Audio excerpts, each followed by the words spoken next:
Pues es un gusto tener con nosotros al distinguido doctor Hugo Almada Mireles, el cual es autor de este libro, Teoría y Método en Terapia Gestalt. Y la idea es que hoy hablemos un poco de la articulación crítica de los conceptos básicos de la Gestalt, que es el tema de tu libro, y que, bueno, a mí me apasiona en lo personal. Yo te conozco como un intelectual de primer nivel. Tú eres doctor en psicoterapia humanística del Instituto Humanista de Sinaloa, donde juntos estudiamos el doctorado. Y antes que eso, pues tú tuviste maestrías en Gestalt y fuiste mi terapeuta. Me invitaste a hacer el doctorado junto con ustedes. Y fue una experiencia muy interesante. Y ahora, este libro, pues, que trata de hacer una articulación crítica de los conceptos básicos, yo creo que es muy importante.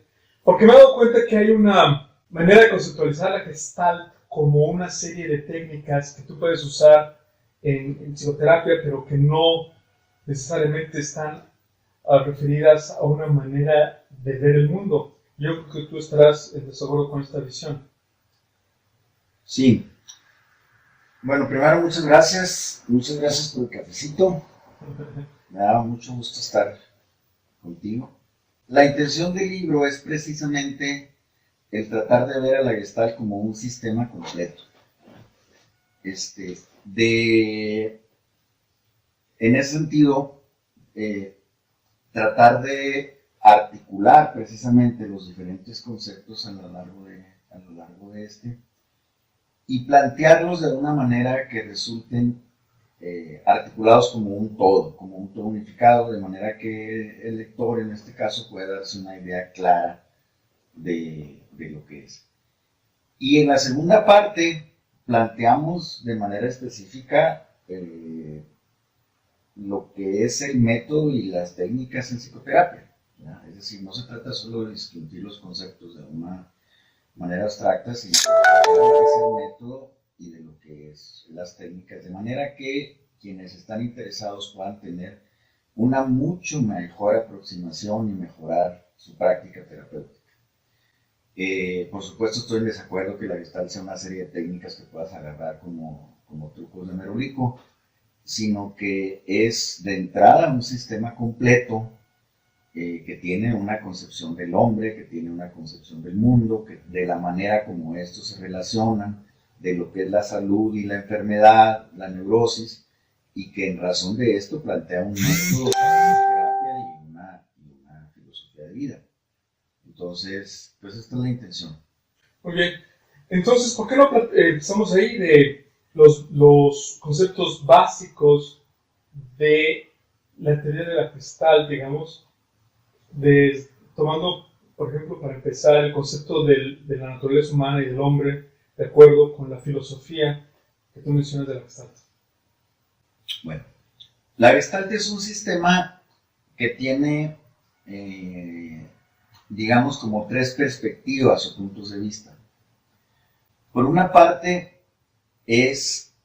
tiene una perspectiva existencialista, plantea en consonancia con la filosofía existencial y con la psicología humanística, plantea la posibilidad de que el individuo, el organismo, se autorregula y que esta autorregulación implica una tendencia natural al crecimiento, una sabiduría del organismo en consonancia con Carl Rogers y con los principales planteamientos de la psicología humanista. ¿Qué es lo que va a hacer la autorregulación del organismo? Es decir, el organismo en sí mismo está en la capacidad de atender a sus necesidades, de responder a la necesidad dominante y de satisfacerla y resolver la situación inconclusa. Esto tanto en términos fisiológicos como en términos psicológicos o emocionales. Pero además de esto, es una psicoterapia dialógica, es decir, que entiende la relación yo-tú como base de la psicoterapia, que entiende que el cliente no es un paciente, ni siquiera un cliente en el sentido de client, como se traduciría la palabra cliente, sino que es una persona que viene a terapia, que trabaja, que tiene situaciones que trabajar y a la que nosotros acompañamos, ¿verdad? en esta jerga de si se trata de terapeuta y paciente, de cliente, y yo prefiero llamarle acompañando a la persona que viene a terapia, siguiendo en esto más bien la pedagogía crítica dialógica de Paulo Freire, que hablaba del educador educando. Yo creo que cuando acompañamos a alguien en terapia, siempre crecemos nosotros también como terapeutas, y la persona que viene a terapia, además de estar en terapia, de ser acompañada, también acompaña y tiene mucho que darnos. Entonces, además de una psicoterapia que se plantea como desde la sabiduría del organismo, la psicología humanística, como decía, de Maulo, de Rogers, de Peirce, también es una psicoterapia dialógica, en este sentido, que pone la relación yo-tú como una forma existencial. Y también es una psicoterapia que parte de la noción de totalidad o de la teoría de campo, ¿ya? Es decir, el ser humano es siempre y en todo momento parte de algún campo, está siempre y en todo momento en relación con otros seres humanos y con muchos elementos del ambiente que toma y que necesita. Y esta relación tiene un componente muy importante en la psicoterapia. Es decir, estamos hablando entonces de entrada de una psicoterapia que se basa en la sabiduría del organismo, de cómo satisface sus necesidades, que es existencialmente dialógica, que cree en la relación yo-tú como el mecanismo o como la relación que posibilita la ayuda significativa, y que también es al mismo tiempo una teoría de la totalidad o teoría del campo. Estos tres elementos están presentes y son indisolubles. Esto es lo que abordamos en la primera parte. Y luego, además de esto, hay toda una serie de conceptos centrales que nos van a dar precisamente la riqueza y la potencia del método de la Gestalt como psicoterapia, porque hay que decir que al menos para mí, lo que hace hermosa la Gestalt es que es un método de psicoterapia potente y efectivo. Es decir, la persona que viene puede empezar a crecer desde la primera sesión, ¿verdad? Y es un crecimiento aparte en el que ella misma es responsable de sus decisiones y su crecimiento. Pero vamos a ver si podemos hacer una síntesis de todo lo que dijiste, ¿no? Tú lo que dices es que la psicoterapia gestáltica está basada en tres, digamos, principios básicos. Uno es que conceptualiza la naturaleza humana como un organismo. El ser humano es un organismo y tiene la capacidad de autorregularse. Esto en contraposición con cualquier clase de teoría al respecto de la naturaleza humana, de lo que debe de ser el hombre. Simplemente, en vez de poner un deber ser al hombre, dice: el hombre es ya un organismo, el organismo tiene una capacidad para autorregularse, y lo único que tenemos que hacer es que permitirle que naturalmente el organismo se autorregule, porque está diseñado para, digamos, autosanarse, ¿no? Autorregularse, autosanarse. ¿No? Eso por una parte. Luego, por otra parte, dices que es dialógica en el sentido de que conceptualiza la relación, en vez de decir yo-tú, con el otro, y esta relación es la que permite la autorregulación. Es decir, cuando yo entro con un diálogo dialógico, dijiste, con el otro, ahí hay una posibilidad de crecimiento, de verme en el otro y de crecer junto con el otro y acompañar el crecimiento del otro, y al acompañar el crecimiento del otro, yo crezco también. Entonces la psicoterapia, dijiste al final, es también una manera de crecer o un desarrollo personal, que es lo que a mí me gustaría hablar un poquito después. Y luego, por último, mencionaste lo que es el tercer elemento, que es que la psicoterapia gestáltica es una teoría de la totalidad. Una teoría de la totalidad del campo, que es la fenomenología, digamos, de Kurzweil. Que decimos que nosotros estamos ahorita, por ejemplo, en un espacio, estamos compartiendo un espacio, y yo soy en función del espacio, yo soy en función de la totalidad de lo que me rodea. Estoy ubicado en un tiempo, estoy enfrente de ti, estoy en un espacio con una cierta luz, con ciertos ruidos de la calle, y esto es un todo que no lo puedo, es un todo experiencial, digamos, y que lo tengo que tomar en cuenta como un campo. Y cuando yo entro en relación contigo, yo soy parte del campo y no puedo observar el campo sin modificarlo, o no puedo modificar el campo sin modificarnos unos a los otros, ¿verdad? Okay. Y lo que mencionábamos es que la psicoterapia, entonces decías que es un proceso de desarrollo. No se ve como que el otro está enfermo, como es en el caso de el psicoanálisis, por ejemplo, donde viene de una visión netamente médica, porque Freud era médico, y conceptualizaba al paciente como un enfermo, donde el enfermo está enfermo de neurosis, y hay que curarlo. Sino que aquí la psicoterapia humanística, y particularmente la Gestalt, considera al otro en una posición de desarrollo, y lo único que esa persona tiene que hacer es crecer, o ella tiene que aprender elementos para poder tomar responsabilidad de sí, ¿verdad? De su entorno, de sí mismo. Entonces, esta posibilidad de crecer es que va a salir de los conflictos que le aquejan. ¿Estoy en lo correcto? Básicamente sí. Okay. Entonces, hay gente que piensa que uno puede ser, por ejemplo, psicoanalista o ser seguidor de Freud y usar técnicas gestálticas. Sin embargo, eso no es hacer Gestalt, porque la Gestalt considera de entrada a la otra persona, tú mencionabas no como ni siquiera un paciente o un cliente, sino como una persona a acompañar. ¿Cómo le llamarías tú? Acompañando, pues sí. ¿Verdad? Yo me acuerdo que Celadonio Castellano, nuestro maestro, decía que era el parroquiano, que venía a la sesión y nosotros lo acompañamos. Pero tú, ¿cómo llamarías al otro que viene a terapia?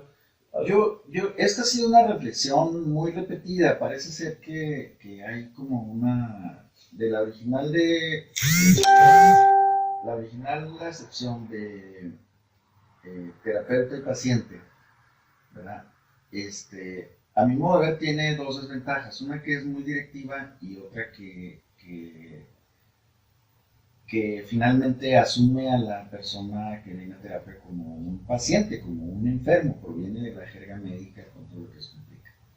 Sin negar que la enfermedad mental existe, a esto posiblemente me refiero más a ratito, la relación que planteamos en Gestalt es distinta. En ese sentido, a mí no me gusta este término. Después, Carl Rogers, que es uno de los grandes exponentes de la psicología humanista, prefirió llamarle cliente. Él desarrolla una psicoterapia centrada en el cliente. Parece que al final de cuentas también cambia a psicoterapia centrada en la persona. Uh-huh. A mí el término cliente tampoco me gusta. Una amiga, una alumna mía me decía después, es que hay que entender que en inglés client tiene dos traducciones al español. Una es como cliente, y el cliente es un consumidor de servicios. Entonces, en este es el sentido que le da Rogers. Me decía, nosotros entendemos cliente como customer, como un mero consumidor, que no es el sentido que tiene. Bueno, esto matiza un poco, pero de todas maneras me acaba de gustar, porque tampoco veo a la persona que viene a terapia como alguien que finalmente viene a pagar por un servicio en ese sentido. Rubén Ibarra, un maestro querido que desafortunadamente falleció recientemente, proponía el término consultante. Simplemente es alguien que viene a consulta. Pues a mí me sonó bien. Rubén era generalmente receptivo en este sentido. Pero para mí la palabra consultante tiene la desventaja de que refiere a algo más bien episódico. Y la psicoterapia más bien es un proceso. ¿Ya? Entonces, después de un rato de reflexión, yo finalmente me quedé con el término acompañando. Acompañante para designar el papel que jugamos como terapeutas y acompañando a la persona que viene a terapia. Es decir, sí es un rol distinto, pero es un rol, siguiendo a Freire, que está mucho más en un plano más horizontal. Sería acompañado, ¿no? Acompañante y acompañado. Prefiero acompañando en gerundio, porque esto es activo, es el participio activo y no el participio pasivo. Es decir, quien está acompañando recibe un acompañamiento, pero también acompaña, también participa, también es acompañado, refiere a recibir un mero acompañamiento. Acompañando es un término más activo, más... de hecho, el término de Freire era el educador educando, no el educador educado. ¿verdad? Educando. Educando. Y en ese sentido, Educando. finalmente, para mí esta es la concepción dialógica que quisiera recoger y recuperar. Sería entonces algo compañero. Sí. Como lo diría Bill Wenders en Alas de Deseo. Compañero, le llamaba Posible. el ángel. Sí, de alguna manera, compañero. Alguien que viene a terapia con quien nos toca compartir un proceso es un compañero de viaje. Uh-huh. Y esto tiene un sentido existencial más profundo que podemos ver. Claro, porque cuando yo vengo y yo me conceptualizo como cliente, efectivamente yo vengo a consumir un producto, un servicio. Cuando yo vengo como paciente, yo me conceptualizo a mí mismo como estoy enfermo, estoy mal, ¿no? Pero cuando yo vengo como compañero, yo me puedo autoconceptualizar como estoy en un proceso que es el proceso de la vida, que no es fácil vivir, donde yo tengo que crecer para salir adelante de mis problemas actuales. Todos tenemos situaciones que resolver en la vida. Y muchas veces no nos encontramos en situaciones donde no tenemos los elementos existenciales para salir adelante en una situación. Digamos, tengo un divorcio y yo nunca me he divorciado antes, yo nunca sé lo que es, no sé lo que es romper una relación tan fuerte, un vínculo, y entonces necesito ayuda o necesito alguien que me acompañe en este proceso para crecer. Y si yo crezco, es decir, yo crezco obteniendo recursos de mí mismo, del ambiente, del acompañante, y entonces yo puedo más fácil salir de esa situación. ¿Estoy en lo correcto? Sí, bueno, comparto de alguna manera tu opinión. A mí sí me gusta también el término compañero de viaje. Compañero de viaje, para mí, por ejemplo, cuando yo la primera vez que llegué a esta metáfora, ¿verdad? Que justamente buscando este significado, la imagen que me vino fue la de un viaje de Juárez a Chihuahua. Para nosotros, el camino de Juárez a Chihuahua es como el viaje. Chihuahua es la ciudad grande que está más cerca de Juárez, a la que tenemos que ir por muchas razones. En mi caso, mis papás eran de allá. O sea, es como el viaje. Y cuando a mí me viene esta imagen, yo voy en un Volkswagen con mi papá. ¿Verdad? Entonces me quedé pensando, ¿verdad? Y dije, un proceso de terapia es como un viaje. Es como algo que asumimos con alguien. Es un proceso en el que asumimos recorrer una etapa del camino juntos. Y la persona que va con nosotros es en ese sentido un compañero de viaje. También es un compañero que nos ha sido dado, que muchas veces no escogemos, que está ahí y ante el cual nosotros podemos acompañar, ofrecer nuestro servicio y esto. Entonces, el término de compañero de viaje también me hace sentido y me hace un sentido profundo. Yo preferí finalmente dejar acompañando y acompañado. Acompañante y acompañando. Porque de alguna manera sí sigue habiendo un poco de responsabilidad en el rol del terapeuta que no es conveniente perder. Claro. Es decir, el terapeuta sí es un compañero de viaje, es un amigo, pero no es un amigo con el que tú vas al café. Es un amigo también al que tiene una expertise, que tiene una preparación y que su tarea fundamental, existencial en este caso, es también favorecer y facilitar tu crecimiento.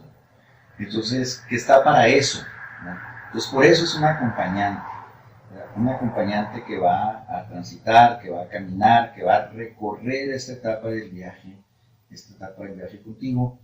Y yo creo que esto tiene un sentido profundo. Para nosotros la terapia, para nosotros los gestaltistas, el servicio que prestamos no es un mero servicio, es un proceso en el que vamos a encontrarnos con el otro, que vamos a brindarnos, a estar ahí, a estar presentes y a esperar que esa presencia nuestra favorezca ese proceso de crecimiento. Entonces el terapeuta vendría a ser el acompañante y el acompañado, decías. Yo prefiero llamarle acompañando. acompañando. Lo que a lo mejor sí todavía me tengo que estar acompañando. El acompañando, dices tú. Del mismo modo que Freire llama educador educando y no educador educado. Acompañando. Acompañante, acompañando. Interesante. Sí, lo que tú mencionabas, porque es cierto. Tenemos como que una resistencia a la autoridad. Vivimos una cultura donde la autoridad simboliza esta fuerza corrompida que nos acecha, ¿no? Y sobre todo desde el punto, bueno, desde cuando nació la Gestalt, que estamos hablando de 1950 en Nueva York, donde empezó precisamente esta resistencia al autoritarismo después de la Segunda Guerra Mundial, después de las atrocidades que estaban cometiendo también en la Unión Soviética en aquel entonces, en China. Y entonces se trató de buscar una situación donde estábamos en una situación más o menos homogénea, pero es cierto, no estamos en una situación de igualdad, pero sí de similaridad en el sentido de que somos dos seres humanos que nos encontramos, pero yo tengo como acompañante, yo tengo una serie de objetivos, técnicas. Por ejemplo, cuando yo soy terapeuta, yo estoy observando al otro como fenómeno, pero también como objeto. Como fenómeno, pero también como la persona que te viene a buscar, como es la persona que al fin y al cabo te va a pagar. Entonces, sí hay una parte también de cliente en esto, ¿no? O sea, que tiene que estar considerada. O sea, si no, ¿por qué me pagarías, verdad? O sea, tú estás pagando por mi capacidad para acompañarte. Entonces, también era una utopía pensar en este completo IDAO que diría Buber, ¿verdad? Yo creo que es un tema profundo el que estamos en eso, sí. Introduces. A ver, yo creo que, vamos a decir, sí hay una especificidad en el rol del terapeuta que se mantiene. Efectivamente, en el caso que la persona viene a terapia va a pagar por un servicio. Y además de esto, el terapeuta tiene una responsabilidad en cuanto a que se supone que tiene la formación necesaria para saber precisamente acompañar a la persona que viene a terapia. Pero de cualquier manera, lo que sucede en terapia cuando el proceso es significativo es un encuentro existencial. El terapeuta se incluye en el proceso, se abre al proceso, está disponible, se muestra como es, ¿verdad? A esto yo antes le llamaba la inclusión, se muestra como es sin aparentar, se permite este contacto con la otra persona. En muchos casos sirve de herramienta para facilitar este proceso. Y esto genera un encuentro existencial que es el que abre muchas veces la posibilidad de crecimiento. Para la persona que viene a terapia, simplemente entendamos que quien viene a terapia generalmente viene con toda una serie de cargas, de juicios, de situaciones difíciles, simplemente la posibilidad de ser escuchado, ¿verdad? Y sobre todo de ser escuchado y desde un punto al que Rogers llamaba la aceptación incondicional, es decir, de ser escuchado y ser aceptado sin juicio por parte del terapeuta, desde una manera en la que él puede entender que lo que le pasa es una situación que le puede pasar a otra persona y a la que puede, y entonces puede estar simplemente para escucharlo y para quien le brinda incluso una consideración empática. Esto para la persona que viene a terapia abre la posibilidad del contacto y de la integración. Eso es quien dice que simplemente esta posibilidad de ser escuchado sin este juicio de manera completa, sin límites, sin este juicio que normalmente lleva, abre la posibilidad para él mismo de verse de una manera distinta. Y esta posibilidad de este encuentro es lo que va a favorecer la relación dialógica y existencial, que también es una parte importante de la Gestalt. Déjame compartirte algo. Por ejemplo, como terapeuta, a veces tenemos sesiones difíciles en las que es complicado el llegar al meollo del asunto. Sí, pero también hay sesiones en las que se da el proceso, se da este contacto en profundidad. Y cuando terminamos, nosotros la sensación que nos queda es de haber experimentado la trascendencia. Es decir, hay algo que sucede en este proceso que es algo mucho más allá que simplemente la satisfacción de ganar un juego o de hacer bien un trabajo, que tiene que ver precisamente con la relevancia que este encuentro existencial tiene para nosotros también como terapeutas. A ver, entonces, si lo que tú dices es muy importante, yo creo que es importante detenerlo y tener esta conversación. Lo que tú dices es que el simple hecho de yo, como terapeuta, abrirme también a la experiencia del yo, tú, del otro, ¿verdad?, es lo que facilita que el otro también se abra y pueda resolver sus situaciones, y que este encuentro, cuando es auténtico, no más el acompañante, sino el acompañado, también se transforma. Pues, ¿no? Es donde puede haber la resolución de conflictos, y simplemente el ser escuchado auténticamente sin el juicio, eso es lo que es muchas veces terapéutico. Yo estoy de acuerdo con eso. Creo que por eso es que todas las psicoterapias funcionan.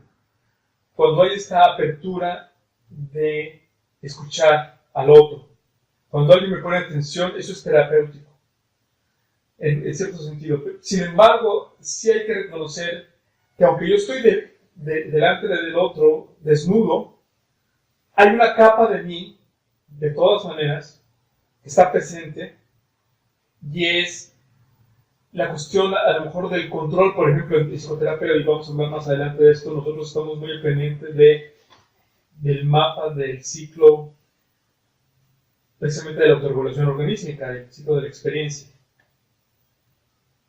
Y yo estoy precisamente checándome constantemente. Cuando soy terapeuta, estoy viendo al otro, estoy viéndome a mí mismo y estoy pensando dónde estoy en el mapa. Cosa que yo tengo el mapa. Es decir, yo vengo manejando el vehículo. Cuando vienes, tú me decías de la metáfora de que estás viajando de Ciudad Juárez a Chihuahua, alguien viene manejando.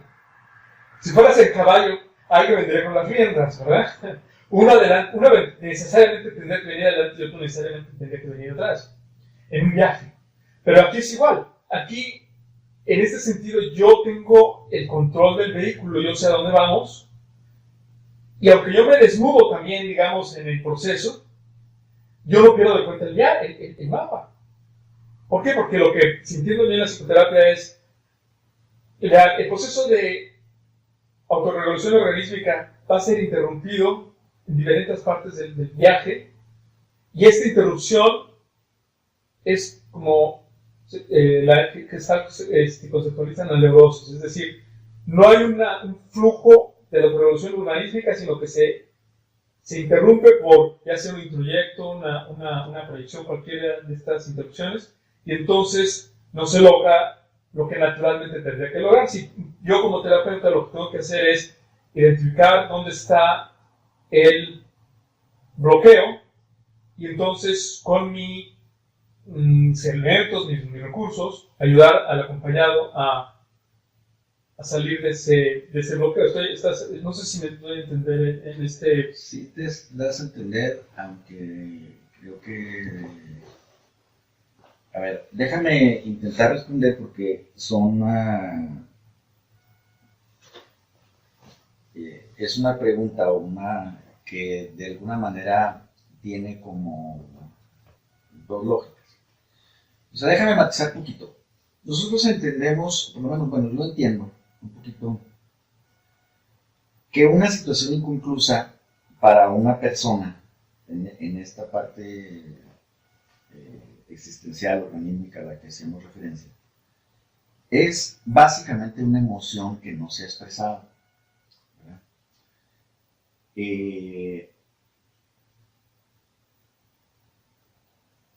Las emociones básicas del organismo finalmente nos referimos a ella como la tristeza, la pena, el dolor, porque es la misma, el coraje, enojo, ira, el miedo, la ternura. El amor. Yo prefiero llamarle ternura que amor. No, claro. Sí, porque la palabra amor está muy manoseada. Sí. O sea, si un hombre y una mujer dicen te amo, lo más probable es que estén entendiendo cosas distintas. Y bueno, es muy complicado. En cambio, cuando hablamos de ternura, finalmente sí entendemos lo mismo, sabemos a qué nos referimos, está referido al organismo, a la forma, a la sensación, ¿no? Y creo que me faltaba el gozo, en fin. Estas emociones tienen un papel que jugar en la vida, es decir, no son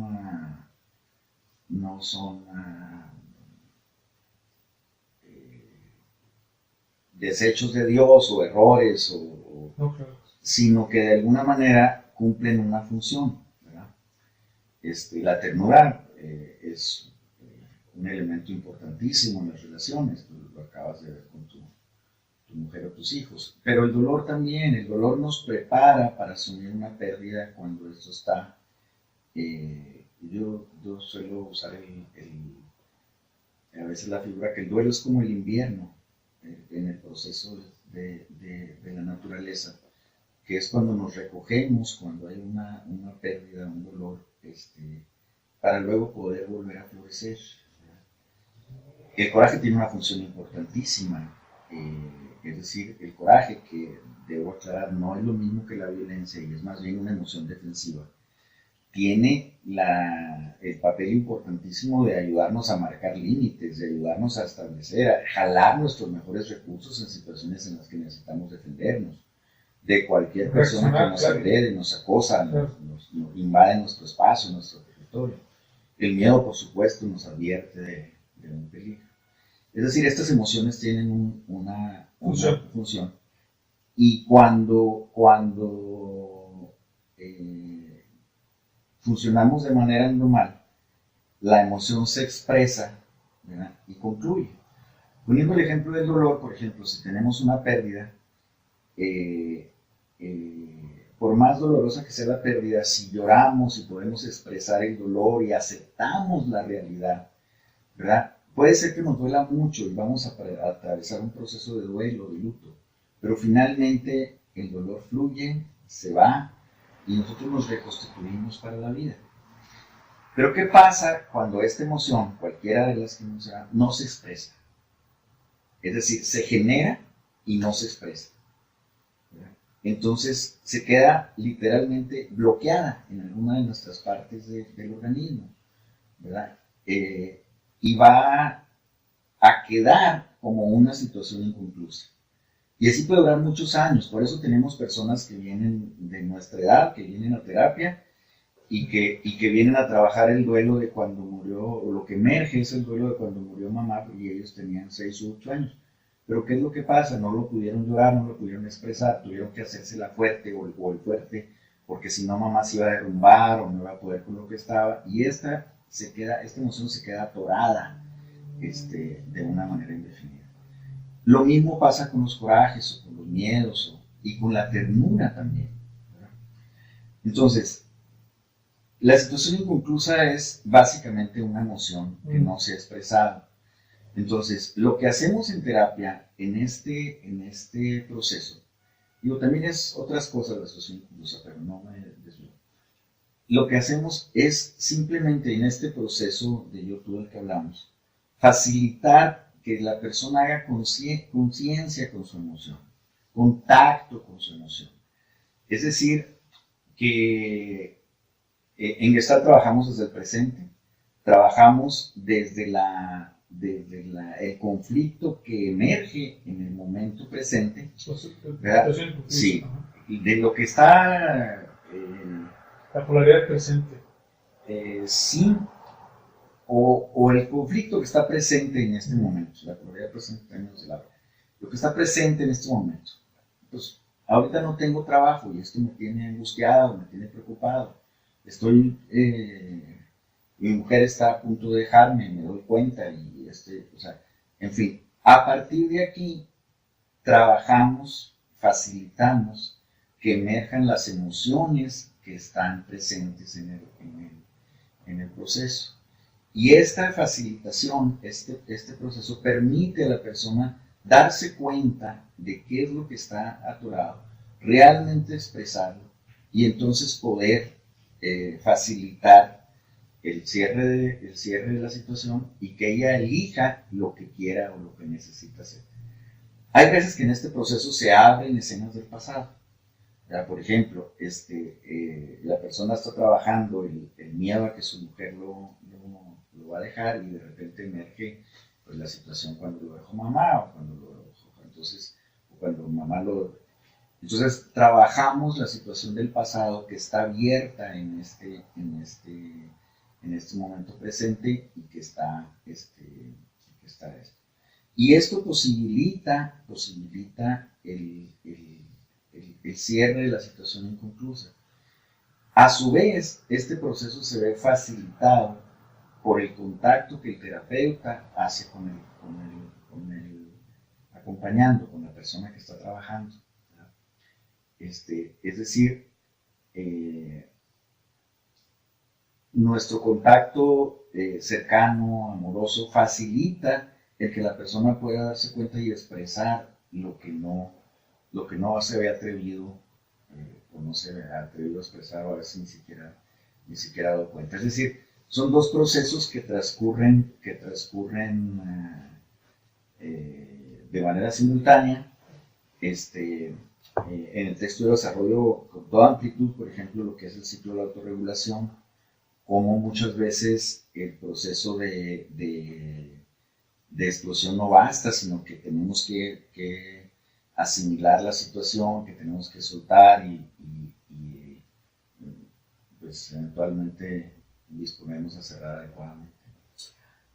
Ok, entonces a ver si entiendo lo que tú dices. Yo estaba hablando de la relación que el que va manejando es el acompañante, y que cuando tú estás en el proceso, tú tienes claro como acompañante el mapa, y tú dices que realmente estos bloqueos, para ti ya queda muy claro que son simplemente emociones que no se han expresado en su momento, no se expresaron en su momento por alguna cuestión, y que están ahí sin cerrarse o sin haberse expresado. Exacto. Y entonces que el proceso de terapia es simplemente dar con esas situaciones, con la emoción, y entonces la persona, una vez que expresa esa emoción, empieza a fluir nuevamente y el organismo se autorregula. Y decías, si entiendo bien, entonces yo como acompañante, que también tengo un proceso, que también de alguna manera siento, en la medida en que yo estoy en contacto con el otro, que yo también percibo la situación y que yo también entiendo la situación, como yo sí puedo de alguna manera estar sintiendo la situación, este sentir mío facilita el sentir del otro de alguna manera o ayuda a que el otro resuelva más fácil. Yo lo vi hace poco en una paciente que simplemente por el hecho de estar acompañada se permitió ir a una escena del pasado donde tuvo miedo, y porque estaba acompañada pudo hacer contacto con ese miedo y no se había dado cuenta que lo que tenía era miedo, y que una vez que tuvo miedo, sintió el miedo, y la manera como pudo después de sentir el miedo es, bueno, déjame decirte que le dijo a su niña interior, déjame decirte que vas a estar bien, todo va a estar bien, estás en una situación dramática, pero al final vas a estar bien, yo estoy aquí para acompañarte, ¿no? Para tranquilizar a la niña, que es lo que haríamos nosotros ahora. Pero tú lo que dices es que el simple hecho de yo estar ahí presente sin necesidad del mapa facilita el trabajo del otro. No sé. Para mí no existe división entre un buen manejo del método y la técnica gestal y el contacto existencial. Más bien, yo entiendo el método y la técnica como una herramienta al servicio del contacto existencial. Ok.